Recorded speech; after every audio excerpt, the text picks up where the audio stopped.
Hey guys, what's up? It's 8-Bit Eric, and there is a new game out that is an open world game that has caught my absolute attention.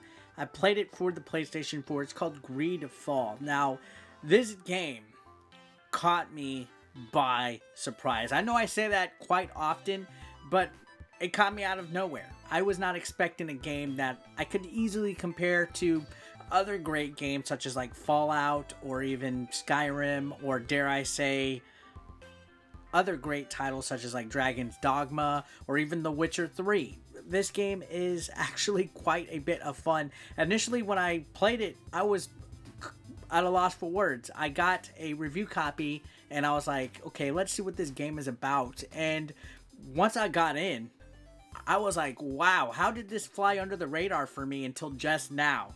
Now, Greedfall presents a story that is highly political. It's about warring factions that are fighting over an island that has like mystic properties and a cure for like a plague that has been affected not only the main character, but several other people. Now, the main character has a name that is called like De Sardet. There's a lot of like foreign references and names and like Renaissance imagery, lots of pirate ships and stuff like that. This takes place like in a plague type of environment. It reminds me a little bit of Skyrim to a T, but it's not as medieval.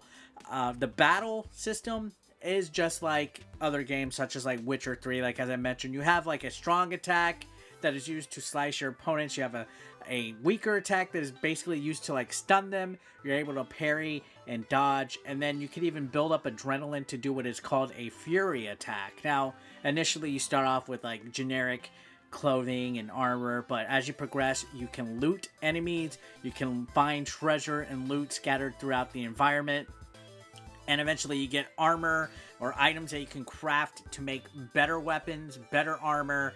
All around, just a huge, robust crafting system and RPG elements in here. Your character, of course, has attributes and skills such as lock picking, and you can upgrade your endurance, your stamina, your strength, science stuff to tear down walls. There's a lot of endless possibilities in this game, and it takes quite a bit to open up to the open world. You can rush. Honestly, initially, when you leave the first place that you're in, you can get onto a ship and miss out on so much side quests. There's so much to do in this game. When I first did my first playthrough, as soon as you leave the island or wherever you're first going, it shows you that you're missing out like on several side quests. You can actually end up like at level 5 or 6 before you even leave the first area of the game and have some good equipment and good armor and stuff. So the game doesn't really handhold. Honestly, a lot of it is actually going around, running into people, talking to them, doing different kind of like dialogue tree options and stuff to find some of these quests. And then from there, you take care of certain stuff, like maybe they want you to intimidate somebody or threaten someone or follow somebody or find out where some kid was kidnapped and hidden. It's actually pretty interesting. Now, again, there is a lot of politics in this game because there are warring factions. In fact, certain areas of the map, certain areas of the cities, you can't go in wearing certain colors. It's almost like Bloods and Crips or whatever, but like you can disguise yourself wearing a certain faction's clothing to be able to get past guards, to enter restricted areas.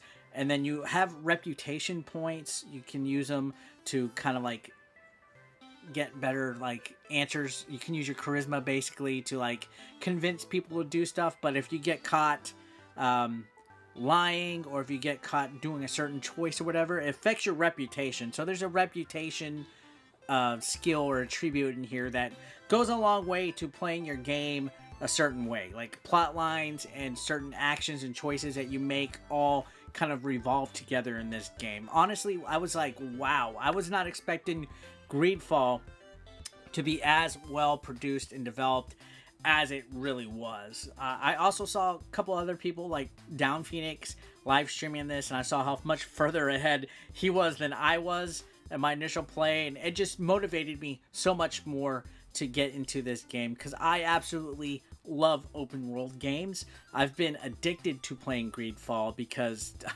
I mean, it's everything I look for in a big open world game. Lots of like areas to look at, lots of exploration elements, lots of looting, crafting. You could just really sink a lot of time into just being in one certain area and just looking at the environment. And the environments in this game are so alive, especially when you're like in the cities. You can just see like little birds flying by or rats walking by your feet. You can see people doing their day-to-day activities and stuff. This world feels alive, and that's actually really impressive. The graphics overall also look really nice in this game. There was a little bit in wave glitches and stuff, but I didn't see stuff like something that's as guilty as Skyrim is. Like, Skyrim is like one of my favorite games of all time, like easily top 5. And for me to compare this one and actually feel confident in saying that it's like up there and actually similar to it is pretty big. I think that Greedfall is definitely a title to be looking out for, especially if you want something that's going to take a lot of hours to complete, something that's going to be, you know, a good time sinker for you, a single player campaign game that you want, that, you know, because honestly, in the way of PS4 or even Xbox at this time, like Gears 5 just came out. The Avengers game is coming out soon on PS4 and Final Fantasy VII Remake. But other than that, I can't really think of anything that could tide you over if you're like a PlayStation 4 owner. It seems that they're really slowing down on releases, but Greedfall literally came out of nowhere, landed in my lap, and punched me in the face and was like, hey, check this game out. So I'm definitely glad that I gave this game a shot, and I really think you guys should consider taking a look at it as well. I saw a trailer and I got a code for it after I contacted the developer, and I was like, you know what, I played enough of it to say, hey, you know, this is a good. So I highly recommend you guys take a look at Greedfall, because it's freaking amazing. And you know what, I'm going to end the review on that, guys. I hope you guys enjoyed the video. If you are brand new, feel free to throw that subscription. Don't forget to like, and I'll see you guys on the next one. Have a great day. Peace out. Consider supporting 8-Bit Eric on Patreon for just $1 a month. Link below in the description. You want to become part of the hashtag 8BE Nation, guys? Well, be sure to pick up your official merch, now available online. Link is below in the description. We got classic t-shirts, tank tops, hoodies, and even women's apparel. Don't forget, pick up your official merch now. And while you're at it, guys, feel free to watch the next video, or why don't you catch up on one that you might have previously missed.